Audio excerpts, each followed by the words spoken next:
All right, welcome to Wide Open Throttle. We're back for number 4. My name is Mark, and we've got Jake on the phone again. Say hello. G'day, on the phone again. Still in stage 4 restrictions here in Victoria. Yeah, we are. We're third week in now. We've just done 3 weeks. We've got another 3 to go. Yeah, we're the halfway mark. We are at the halfway mark. Can't wait like to get over and done with. Endurance race. Yeah, definitely. You over it yet? I'm over it not being able to just go out. Like, I can't even go for a walk after 8 o'clock. That's what I don't like. Yeah, you normally walk pretty late at night. Yeah, I do, yeah. What's the latest you go for a walk where you live? 10:30. Go for a walk around the estate. It's nice and quiet. And the little one's in bed and everything's done by then. The house is quiet. It's too hectic to do it earlier on, really. Then off you go for a walk. Yeah, get a bit of fresh air and come back and fall asleep. You ever see anything bad on your walk? No, it's a pretty small estate. It's pretty quiet. Okay. You never really see anything. I'm probably not in the ideal place to go for a walk that late at night.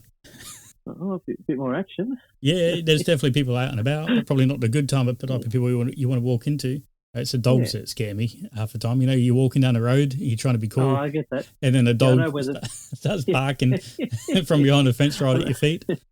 I know where a few of them are now, and you expect it. But you still jump, even though you expect it. Like, cause I go on a walk during the day around here because I get my 1 hour for exercise. And there's this one dog, I go around right behind the fence. I know where it is. And every time I go, I know it's there, and it barks at me, and it still makes me jump every single time. So what do we want to talk about today? Do you want to kick anything off? Have you got anything you want to talk about straight off the top? Yeah, just seeing some of the weirdest car partnerships that you've heard of. And the reason I thought of it is because I was walking around the block with my 4-year-old, and a car came around the corner, and he goes, "Oh, Iron Man." And I said, "What?" And I was looking for a car with Robert Downey Jr. in it, but that wasn't the case. It was a Hyundai, I think it was a Kona, but it was Iron Man edition. So it's like a grey with a red insert. Yeah, he knew it. He knew the car. He knew it from the cartoon, from the Marvel series. Just made me think of some of the bizarre combinations. I remember the Nissan Pulsar Reebok. Remember that? Yes, I do. Yeah, was that the Triple S? No, it was a hatchback. It was just a hatch. It was just like an N12 or N13 Pulsar. Yes, the Reebok. There's been some really weird partnerships over the years with some of the cars. I've got one, but my one was more of a car partnership or how can I say, a car that was built by one company, then they sold it off. Oh, okay, what was that? The Lotus Elan. Do you remember that? So back in 1989, you had the Lotus Elan. It was a convertible 2-door. Yeah. And then they sold it to Kia, and then Kia made about another 1,000 cars called a Kia Elan. It looked identical. Oh, yeah. That's strange, isn't it? Yeah, I was looking it up the other night. I was trying to see how much you'd get one for. I've got one here that you might be interested in. They had along with the Reebok, they had the Holden Barina Sports Girl Edition. Right.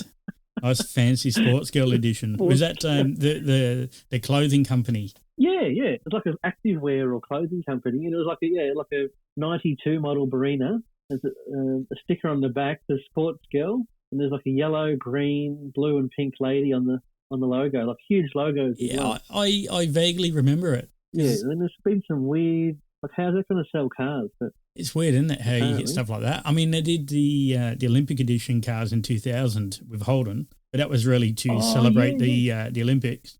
I actually had I had an Olympic Holden. You had the badge on the back on the C-pillar. Yeah, I had a VT wagon Olympic edition. Did you get anything more? No, they just used the cars for the Olympics, and then they sold them off with kilometres. I used it for the 4x100 relay for Macca's drive-through. Did you have to go around 4 times and order 4 different types of food and eat it before you get around the next time? It ran rings around all the Audis, I tell you. I remember that car because when we got this block of land, they just opened the estate, and we wanted to get a certain block. We didn't want it to sell out, so Kelly and I slept in that wagon overnight here at the estate to get our spot in the queue for the land release. Oh, so you got there first? Yeah, we slept in it. We had those sleeping bags in this Olympic edition VT wagon because there was nothing out here back then. It was all just farming land. And that's where you are now, yeah? That's where you are now. That's where I am now, yeah. There we go, the story of how you got the land. In the Olympic edition. So funny you bring that up. That's quite funny. That was another trade-in from work, like a few $1,000s. And you move that on for a profit, of course, the old VT wagon. Okay, what was it, like a dark blue or just normal silver? No, it was a real weird burgundy red kind of I colour. know the one. Yeah, I know it. It's not a bad car. I towed the boat with it a few times and went to Locksport and did a few trips. I mean, I probably had it all of about 3 months. And then you sold it, made money. Yeah, I'll see if I can find a photo of it somewhere for the Insta. The Instagram. Oh, how are we going? Other cars. How are we going with Instagram? You started that up this week? I've only just started an Instagram, just wide open throttle podcast, and there's already a few followers on there. We haven't promoted it yet, of course. There's only a couple of pictures. We've got the lovely CLS 500 on there in mocha black metallic. In the brown paint, yeah. Yeah, good on you. And I've got a photo of the XD Falcon we mentioned in the first podcast, which I sold to my friend when I was a teenager, who's now spent big bucks on it, and it's all restored. Yeah, you were telling me, though, the number plate you were talking about, your friend has still got that number plate. Is it for that car? Oh, that's right. Yes, yeah, after we had that podcast, he sent me a photo. He's still got the plates, ARC 444 off my first car. Was selling back to you for a few $1,000s? He probably would too. I wonder. So he's got those plates, which I thought they were gone with the car, but that was that long ago. Why do you keep them? Oh, he loves all that stuff. He's got all different car parts and bits and pieces. So what are you on his wall, like in a garage or something? It's just they're in his garage, exactly. That's cool. I like that. That's pretty cool. I'll pop those on the Insta as well. I got a fake number plate from my first car. Like in the car, I used to have a friend of mine had a Mazda RX-7 as well. And he had the Series 2. Yeah, I had a Series 1. He bought a Series 2 because he liked my car. He thought it was cool. And we'd drive around everywhere together. And then he went to, what would it have been? Might have been like a car salon or the... auto show. Oh, yeah, he went to the Melbourne International Car Show and they were making fake number plates. And he got me Mazda RX-7... Yeah, S1, I think it said, in green, like a fake number plate. And I remember putting it in the back window of the car. And I've still got that here somewhere in a box. Oh, okay. So I've kept that. That'd be over 24 years old now. That was pretty cool. But I never kept the original number plate. I was thinking other limited editions. Remember the Holden Statesman, Greg Norman edition? No, I don't remember that one. Yeah, that Greg Norman edition, Holden Statesman, like a VS Statesman. Would you get like a shark in the back? In the boot? I think so, yeah. Maybe houndtooth trim. That's shark tooth. They made 250 of them, apparently. But that sounds like a bit of a crock, doesn't it? Greg Norman edition Holden. It does. I was trying to work out if that was a pun then. Croc and shark. Well, not yet. Well, you know what golf spells backwards, don't you? Flog. Flog, exactly. Oh, here's one. Okay. The Renault Koleos Bose edition. Bose, okay. And let me guess, it never came with a Bose. How's that sound? It did. I remember these cars because when I went to training in Tassie at Simmons Plains, I stayed on a bit longer and went down to Hobart to see Dad, and I hired a car, and they upgraded me to a Renault Koleos Bose edition. But it was ridiculous. It's got Bose badges on the outside on the guards, on the boot lid, just because of the audio system. Does it sound good? Yeah, Bose enhanced. It sounded all right, but I wouldn't put badges all over the car for it. And then there's the next one down looking at the Citroen Cactus. Remember that, the Cactus? Yeah, you got the plastic all down the side. Yeah, that's right. There's a Rip Curl edition, like the surfing brand. I mean, that I think will go with the car. Like when you look at that car, you kind of think, What, making waves? No, it looks like a bit of a it is an SUV, a mini SUV. Well, that's true. But it kind of looks like the car you'd put your surfboard on top of the roof rails and off you go down the beach. If you know any keen surfers, I don't think they'd be seen anywhere near this thing, mate. It's a prick of a car. Well, then you get the Range Rover Evoque, of course, the Victoria Beckham edition. Yeah, I mean, edition. I think, designed the interior of that car. She did, actually, so it's probably got a bit more relevance, credit to it. Yeah. Hey, one thing I've got to say is, remember last week we were talking about Mazda having no exciting cars, and we spoke about, was it the Mazda MPS was the last car they did that was kind of exciting back in 2008? MPS was pretty cool, yeah. Right, they stopped making them in 2013, and they haven't made anything half decent again since then. But now, a bit of good news, bit of bad news. They've started to do some information or release a bit of info on the Mazda 3 Turbo. So it's a 2.5 turbo. So the bad news is that they won't do it in Australia yet. They've released it for Canada, America, and Mexico, because all the cars built over in the US are from Mexico. Okay, does that mean it's manual transmission? There you go. It was a late one, but I got it. Emmanuel. Emmanuel, mate. Geez, far out. Look, they're pretty popular here. You see a few 3 MPSs on the road, and they had a bit of an aftermarket tuning following as well. Like, you know, there's a lot of cars that we don't get here that come out overseas. You know, I think they're trying to get it here, but, you know, they'd have to build them in Japan for us anyway, so I don't even know if they're going to do it. Oh, okay, but you might have to weigh up the costs. But they're a cool little car. I mean, a bit of torque steer. Yeah. I remember the original version's claim to fame. It had a better, had a quicker in-gear acceleration, so 80 to 120 k's an hour, than the HSV GTO Coupe at the time. Is that right? It's pretty quick. So it's pretty quick. Yeah, a few guys have modified them and got big power. Well, I think this one they're talking about having 186 kilowatt. Okay. They're not too bad. Well, the old one had 190, so maybe they've turned it down a bit for their emissions or something. Yeah, but you got to think if that's going to come out. Let's say they do release it here, and then you got the Toyota Yaris, which is going to be the GR version coming out with a 3-cylinder doing 200 kilowatt. 3-cylinder. All-wheel drive 3-cylinder turbo. More cylinders than a science lab. That'd be a cool car though. That little GR. I do think it'd be good. I watched a video last night. Someone finally did a drag race with the Tesla Model S versus the Porsche Taycan Turbo S. So a company in UK called Carwell, or a car channel called Carwell on YouTube. Oh, is that Matt Watson? Matt bloke, isn't it? Yeah, Matt Watson. Yeah. That's him. Elementary. Have you seen this one yet? I've seen him when he had the P90D Tesla and the Taycan Turbo, so both mid-range cars. Okay. And which one won? The Porsche won every time. This one, it was pretty close. It was closer than I thought it would be. They were talking, they did 3 races and the Porsche Taycan won every time, but only just. Like they're talking, the standing quarter mile was done in 10.3 seconds for the Taycan. That's quick. And the Model S was 10.4. Okay, so there's not much in it at all, really. No, really not a lot in it. But one thing I noticed was the Taycan, because of their gearing, you know how you got your second gear that comes in? Yeah, they've got a 2-speed electric gearbox. Yeah, it really, so when you got into off the line, they were both pretty quick.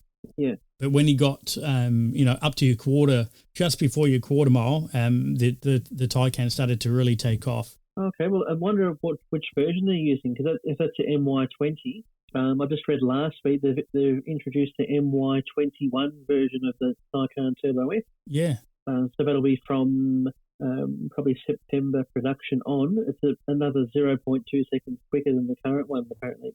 So they put a little increase in power. It didn't say. It just said it's a little bit quicker. But it didn't. I don't know if they've changed something or software or whatnot. But it's funny, isn't it? Electric cars. We'll be talking in the future about electric tuning, and it'll be like, you watch back the old Fast and Furious. A double shot of nice and different camshafts. It'll be like the tuning of the future. Oh, watch out, man! He's got a double adapter and an extension cord. Put a new battery pack in, like the old mobile phones used to do. You get the big double battery on the back. Wires, rub a couple of wires together, mate.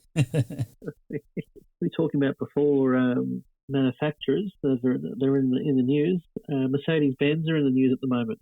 Okay, what for? For like a Dieselgate scandal, the same as the VW Group copped a few years ago. Oh, wow. Okay, when did this come out? Just now? I just read it today, actually.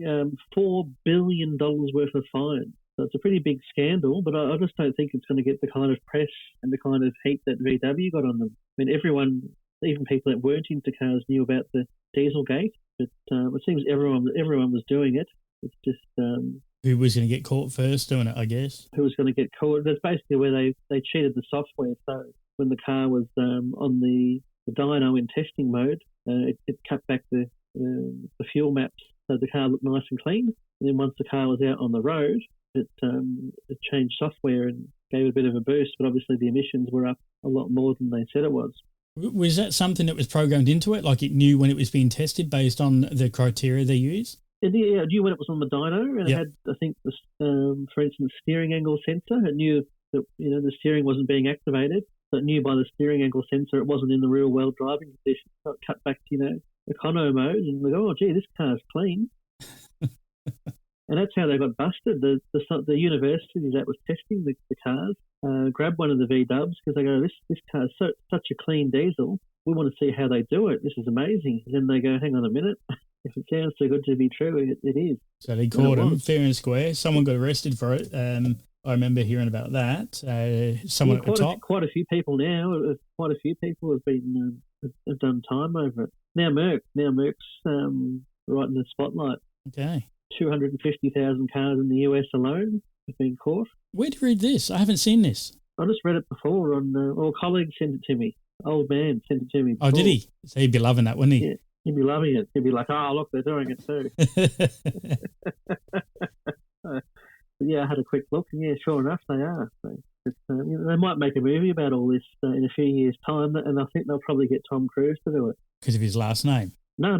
Well, mate, no, because we're going to call it Mission Impossible. I was like, I knew you were going somewhere with it. I'm like, oh my God. I mean, it's so late. What time is it now? It is so late, isn't it? The time is 10:20 p.m. It is 10:20 p.m. I sat here for an hour waiting for you. Well, you should have texted me. No, I didn't care. I got it was all right. Tucked into Netflix. Oh, did you? Is that what you're doing? You're watching something on TV? I was putting the washing away and I was watching this Mexican gangster drama, Queen of the South. Not bad, actually. Is it a movie or is it like a series? No, it's a series. Okay. I said, Mark's not quite ready yet. I'll put another episode on. No, I sat here drinking. And then Kelly goes, you better go over there. I'll text you next time. Text me, say, mate, what are you doing?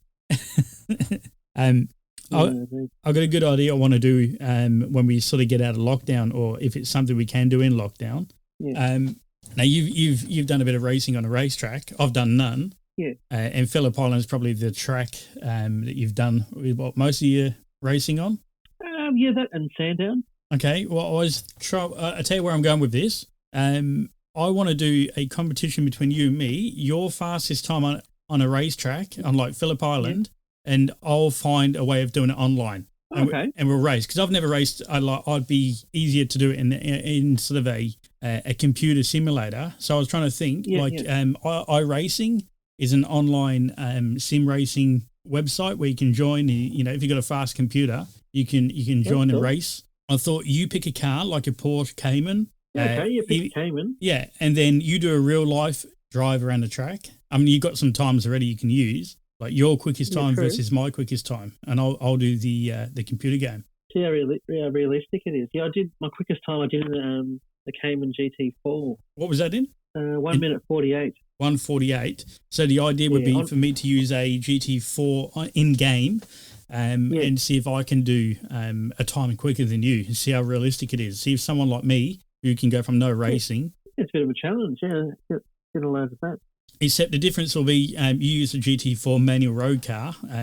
I think the only one you can use on iRacing will be a GT4 Club Sport. Now, we do have one. It'd be good if you could get the opportunity to go out in that. Yeah, I know, maybe I'll just twist a few people's arms to have a crack at that car. I reckon he'd let you. He might. Yeah, he probably would. But that'd be fun to do. Yeah, that'd be good fun. Get two cars identical, one for the real life and one for online. You do a bit of a comparo. We'll use Phillip Island because it's an easy track. I know it's got it online. I definitely don't think they've got Sandown. Easy track, geez. No, easy track for us to get a hold of, not to race. I was going to say, not when you're hitting the wall at 160, not that easy. How fast did you do it in your Boxster? Oh, it wasn't that far off. The GT4, 153 flat. Okay, so even that one, even if you just go off your original time, I just got to find a fast computer that I can run that game on. Commodore 64? Yeah. Oh, no, the Amstrad CPC 464. Remember that one? Amstrad? You're showing your age, man. I remember doing that. I love that computer. It was the best. Oh, Jesus.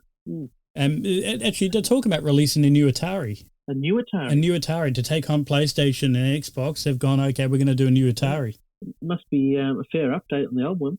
Yeah, it's still got wood grain on it. It does. They've done this retro look. I'm like, oh, come on. You could have at least done it, make it look good, not retro. Why do you want that? I had an Atari when I was a young fella. Yeah, I had one too. Remember the game River Raid 2? That was good with the jet. God, I can't remember what games I used to play. I remember there was a hidden game, Snail Pace. So so you'd have to... Oh, no. That was on the Master System, that one was. Oh, okay. No, I didn't have that one. So the Sega, you'd hold up and you'd press one of the buttons, like button A, button B, and then you turn it on, and there was a hidden game built into the Oh, that's funny. That was on I Sega. had the Atari 2600 I had. Yeah, I remember the 2600. Then they bought out, was it the 48? What was it? Yeah, there was another 43. There was another one they bought out after it. Out of my price range. Probably a little bit quicker. Yeah. Oh, that's funny. So have you seen, have you had a look this week for what's on car sales for the low and high price? Yeah, I did. I had a look. We've got a new low price one. Oh, so what happened to the Lanos? The Lanos is still there. It hasn't sold. We've got another one came in. That was $350. The new one, the new lowest price car in car sales is a Ford EL Falcon 1996 model. There's only one photo. It's $300 now. And I'll tell you, I've got it here on my phone. I'll tell you what it was. I'll bring up the description. $300? $300. Quite low. Yeah, but I mean, it's a nice car. I've got one photo. It's the front left passenger side door and guard and one wheel. I can see that now. Oh, you're looking at it? That's a Fairmont wheel. That's an upgrade wheel. That's not a plastic hubcap. 96. Yeah. Oh, it's a Fairmont. What did I say? Falcon. It's a Fairmont, is it? Oh, yeah. No, it says 96 Ford Falcon GLI. And then in the comments, it says 96 EL Fairmont. Blown head gasket. Windows not working. Still runs good. How's that work? With a blown head gasket. Can you imagine the noise? Trans? I don't know what that means. Oh, no. Still runs good trans. Still runs good trans. 3 good tyres, new headlights, new globes, that's all it will be. Good brakes, rotors, interior good, everything. Works except widows. Widows. Yeah, widow. Sold without rego, good car restore. And one photo. It says that everything works except widows. Well, okay. And that's Ronald in Broadmeadows. Oh, I didn't see the name. Did you have a look? Did you? I saw it was in Broady. Yeah. I didn't want to. Oh yeah. Yeah. Sorry, Ronald. Well, maybe someone's after a bargain. You know, do your own head gasket. Not too hard on those things. I definitely think put a few more photos up. I mean, that front quarter. I mean, we've seen a third of the car there. Yeah. Maybe that's all you're buying for $300. Better than the engine the other week of the Skyline. It's just the engine, wasn't it? Yeah, well, that might be a half cut. So that's the bargain of the week, is the EL. And he's underselling himself too. He's put it as a GLI, and it's actually a Fairmont. Yeah, you spotted that from the wheels. That was good work. Well, I saw that from the wheels. Yeah, I know my old shitters as well. And you got Dewa Lanos is still there. 350 hasn't changed. And you got the wide body Camry below that one. Wide body Camry. Yeah, it is, isn't it? Yeah. Yeah, that's a good car. $400. And I've lost it now. Oh no, there we are. Yeah, $400. $400 for the Look how many kilometres. That's only just 440,000 Ks. That's only just for a Camry. It's nearly 500,000 kilometres. It's got a tow bar as well. So if you want to boat, caravan, 6x4 trailer, a weekend trip to Bunnings, that's the car for you. Look at this. It is currently running well and has been serviced 100,000 kilometres ago. Yeah. That oil would be like solid. I can't believe that's a feature. He's putting it in service 100,000 days. Is this guy for real? And he's put here, look, $1,000 O&O, but you got at the top, he's put $400 on it. $400? Yeah, where's he up in Byron Bay? How was it say the comment? I'm leaving Bateman's Bay, Byron's Bay. Yeah, it says, tough, I want it gone. Tough. Where's it say that? Really, this is, I'm leaving Bateman's Bay, thus I want it gone. Oh, thus I want it gone. He's an old guy, this one, isn't he? Yeah. What's this guy's name? How do you say his name? William Shakespeare. William Shakespeare. How do you say that? Was it Guillemy? Guillem? It's a French name, isn't it? Guillem. We're probably saying it totally wrong. It could be a good Uber Eats car, mate. You could just get into that. You want to drop the oil? Yeah, the oil's probably dropped itself by now. And then we got the Peugeot 206 below that one. No, it's a boring car. Oh, look at the Camry. I see under the bonnet. Still got the sticker, the O2 Advantage. Wait. Where are we? O2 Advantage, mate. Remember that? That was their claim to fame, the O2 The Advantage. Yeah, I remember all the posters when I started working at Toyota. Where's that one? Down the bottom? Oh, on the engine picture of the engine. It's behind the airbox, that blue sticker on the left-hand strut tower. Oh, you're still in the same one? I'm on the Camry, mate. Yeah, sorry, I was moving on to another Camry. I thought you said there was another one down the bottom, the blue sticker. Green one. The blue sticker. Yeah. And apparently I think they got in some kind of legal trouble because someone took them to court. I was reading a story, say, what's this O2 Advantage? And it was BS. It was nothing. It was just a name. It was just a name. They got I think they got fined for some misleading facts. There was no advantage. The car's got an airbox, mate. That's the advantage. That's funny. The old Camry. Yeah, I got a text from my son just now while I'm on the phone. Who do you think is going to win tomorrow? Yeah, he texts me. Yeah, it's at 10:30 at night. He's texting me to ask me who's going to win a boxing match tomorrow. So there's a good fight on tomorrow night. Tell him Tyson. Do you know who's fighting? No. Yeah, so you got Jeff Horn, and then you've got, you remember Costa Zoo? Yeah. Yeah, his son, Tim Zoo. I didn't even know he had a son that fought. Yeah, he fights. He's really good too. So I'm looking forward to that. That's a fight tomorrow night, so that'll be live. I'll enjoy that one. That'll be something to do while we're in lockdown. Yeah. You don't get into boxing or anything? If it was on, I'd probably watch it. I haven't got pay TV sports or anything on. I usually just wait for the 26th of December to watch my boxing. There we go.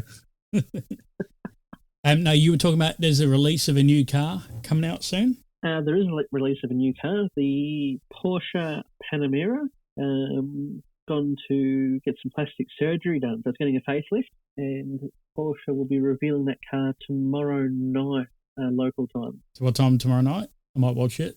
About 10:45. Oh, it's late tomorrow night. It's late, yeah, because it's obviously overseas that they're doing it. Okay, well, if the boxing's finished by then, I'll watch it. Have a look, yeah. Well, there's another global debut next week, so it's on the 1st on the Tuesday at 10 o'clock as well. It's the Rolls-Royce Ghost. Oh, okay. So got a new model gets released next week. So that'd be good to watch. We'll do the podcast, and then I'll probably watch that one after, or while we're on the podcast, we can watch it maybe. Because if it's anything like this, if it's 10 o'clock at night, it's already 10:30 now. So I might put that on while we're doing a podcast next week. Yeah, any highlights on there that they've given away yet, or not really? Yeah, something to do with the Rolls-Royce Ghost logo on the passenger side of a dashboard using like 182 LEDs and all these laser holes they've put into the dashboard. So you can't see it when it's off, but when the car's on, it all lights up from behind, and it's like 10,000 hours they've put into it. So they're talking about pretty fine too if you can't see it in the daytime. So they were talking about that one.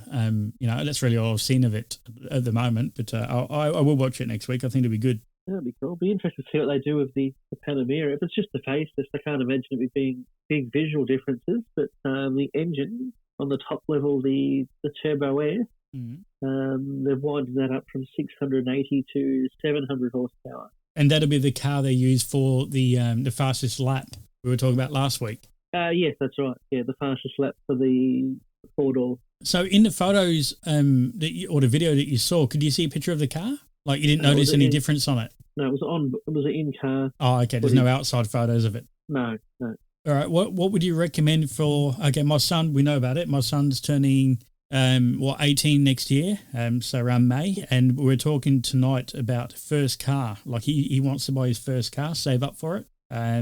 So he's starting to look along the idea of Ford Ranger, Hilux, Nissan Patrol.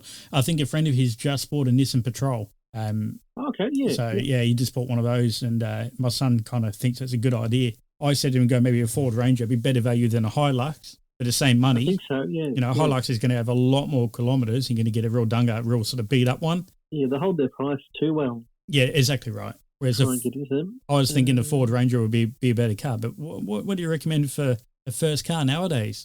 It's a bit hard nowadays. It depends. A lot of people aren't into the car scene, but depends. There's a lot of young guys guys and girls into the 4-wheel drives these days. Yeah, well, I think camping and all on the weekend. And well, that's the thing. If they're all going to be hanging out, it's a lifestyle thing. They're going to be hanging out with their mates, and when we bought our first cars, I think a mate of mine bought a Mazda 323. It was the slowest thing you could get. I remember we went camping in that. It was the first thing we did. Let's go camping, and we took it camping. That was pretty cool. Take the tent, pack it up. But he sold it pretty quickly and bought a Cordia. Oh, geez. Yeah, I think that was his next car, Cordia Turbo on his P plate. Oh, okay. And that was a pretty quick car, that one. But nowadays, obviously, power to weight ratios are more important. Yeah, there's a lot of restrictions in Victoria, at least anyway, on the power to weight. But I was thinking, it just depends what he wants to do with it. If he wants to do a bit of off-roading and stuff.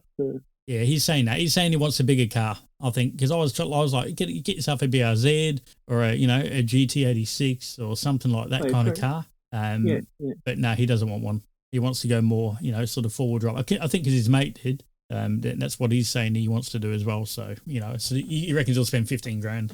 Oh, you get something decent for that, that's for sure. I don't think he'll have 15 grand unless I have to chip in for him. I think that's what he's trying to get me to do. Maybe that's why he's texting you. I think it is. Hard to please. As long as he doesn't get in Navara. I think a few of those at hand grenades, you hear some stories about engines failing quite often. Yeah. The patrols too, but depends which model you get. You have to do a bit of research. Yeah, I've told. Yeah, we'll do some more research a bit closer to the time. Like I said, he's only done 15 minutes worth of driving. He's got about 6 months to go, so he needs to definitely increase that. But we can't do it at the moment anyway. To be on the simulator. Yeah, that'll work. I wonder if you can log hours on the simulator. I'll say for this week, edition of how I'm still here, silly things I've done with cars over the years. It'll go right back to before I actually had a license. Before you had a license? Before I had a license. Okay. Yeah. All your paddock bombs and stuff? Not exactly. I was at the Speedway, Nyora Speedway, with Dad and another mate from school. I was in grade 6, and he had at the time an LX Tirana sedan, a 6-cylinder one. And everyone when you go to the Speedway, they'll park on the oval, and then you walk up to the Speedway to watch the sprint cars. So I said, "Oh look, I need the keys, Dad, to go back to the car to get some food out. I've got some snacks in there." So yeah, he gave the keys. So me and my mate went there, fired the car up, and remember just putting the brake on in the car park and spinning him up, getting the back tyres to smoke on the grass, and then no one really saw. Turned it off, went back, nothing happened. You poor Dad. Thought cool. Yeah, he didn't know. And then on Monday at school, primary school, they got show and tell. So my mate gets up. "Oh, what'd you do on the weekend?" "Oh, it was so cool. Went to the Speedway, watched the sprint cars." And Jake got his dad's keys and did a burnout in the car, and he was putting the brakes on. It was so cool. I thought, "Oh, what are you doing, mate?" He snitched on you. Snitched on me. So the teacher, probably doing the right thing, duty of care, rings home. Oh dear. And says about the show and tell. So by the time I get home, you get in trouble? Yeah, I was in trouble. I said, "Oh, I exaggerated the story." I said, "I only just started up, gave a bit of a rev. I didn't do any burnouts." He said, "Oh, if there's people in the crowd or the car parked in front of us," or I said, no, I didn't really do much. That's quite funny. Show and tell. What does that mate do now? Show and tell. Is he a cop? No, he's not a cop. I've got a few cop mates. No, he's I haven't seen this fella since primary school. I think he's got his own flooring business now. He does flooring. That's a funny one. I like that. Funny one though. Yeah, I just need the keys for the car. That's why I know where my little one gets all the shiftiness from. Yeah, because you were shifty. You're just getting a bit of payback. I'm getting payback. I'm getting payback for sure. I can't say that was pretty funny. I can't say I got any good stories like that. I definitely didn't, know my way around a car at that age. There's a few. When I was about 3 years old, I was on top of Dad's Honda 750 road bike, and I ended up figuring out how to start it up. And they ran out of the house when they heard it. Vroom, vroom. They ran out to get me. It was sitting on the stand. It was on the garage on the stand, and I was on there and figured out how to start it up. Not in gear, of course. No, it was on the stand. So the wheels on the ground, and they ran out of the house panicking.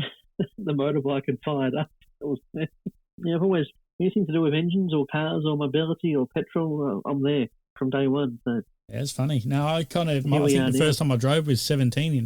When I went for my license, that's the first time I jumped in a car. Oh no, hang on, I lied. We did driver's ed at school, and we'd go up to the oval, and we only did it once. So the whole year we did driver's ed. It was all on pen and paper. And watching videos on how to drive. And then the one we did go up onto the field and give it a go. Everyone got a chance to get in the car.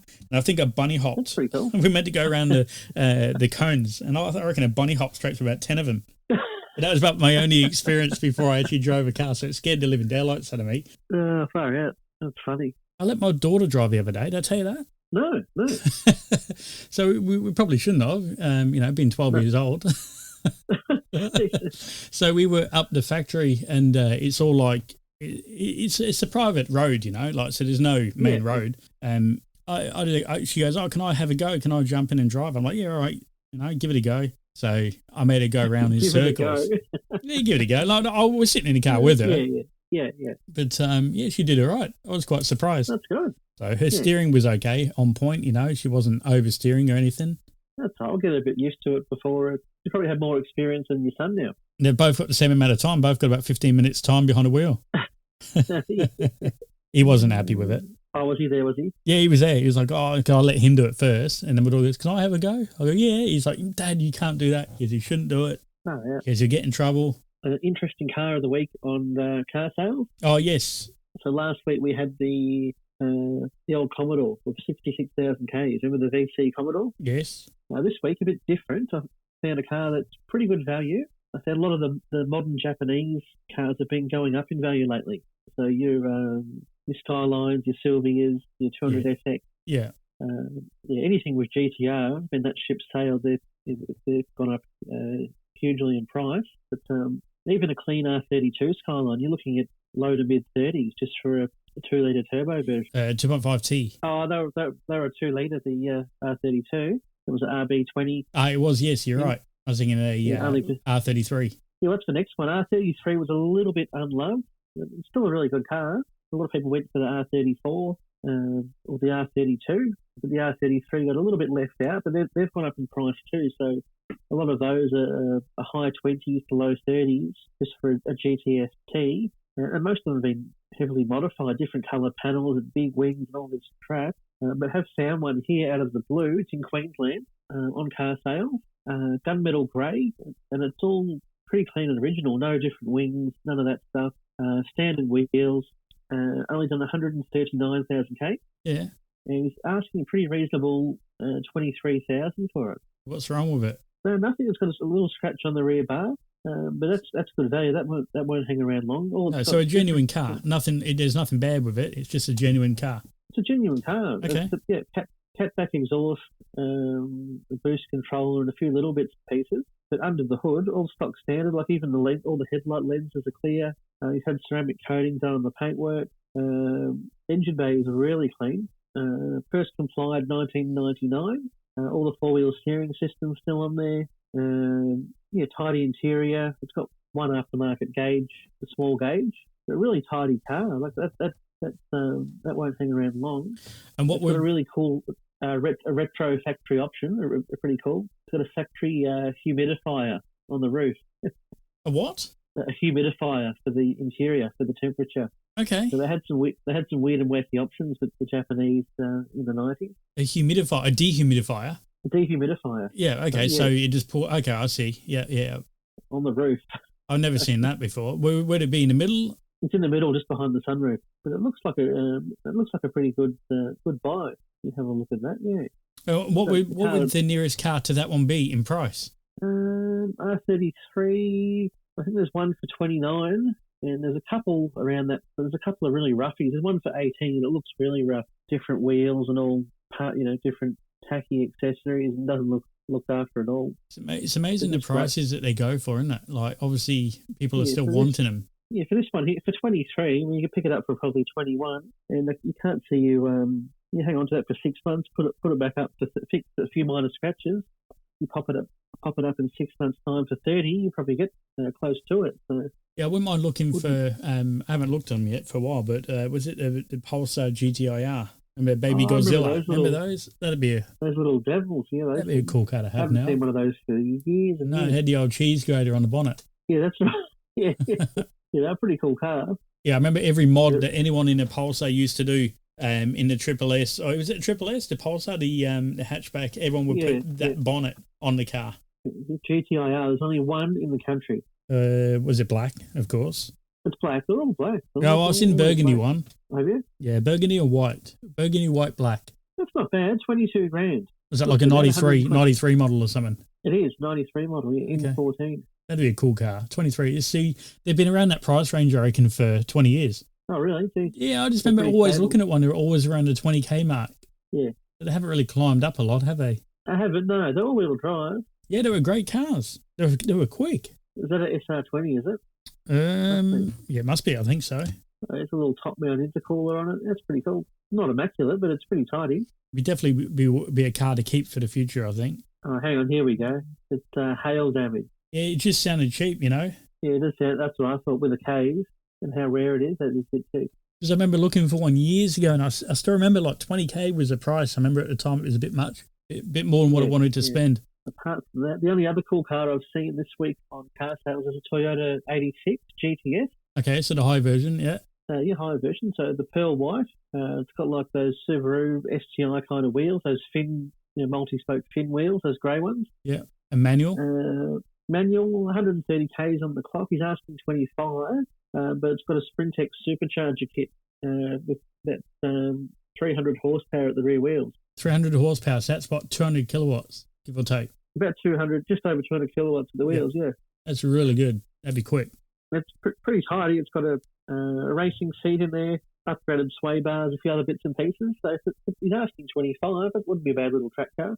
It depends how well it was built. Depends on who did the work, how well it's been done, any issues. Well, it looks pretty neat. It's done by the work apparently done by MRT. Yeah, so it's not a bad little, for the money, it's not a bad little rocket. But 130,000 k's, that's the only thing. Yeah, it's got a lot, but what year would it be? It'd be like a 12, 13, 14 model? 13, yeah.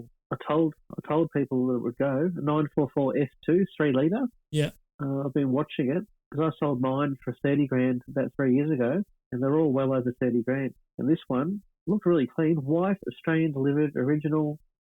Had 20. He was asking 22 grand in Adelaide. 22 grand. So way too cheap. So I saved it, and then it just popped up an alert saying the car's now sold. Do you half regret not giving it a go, or are you just not in a position to do it?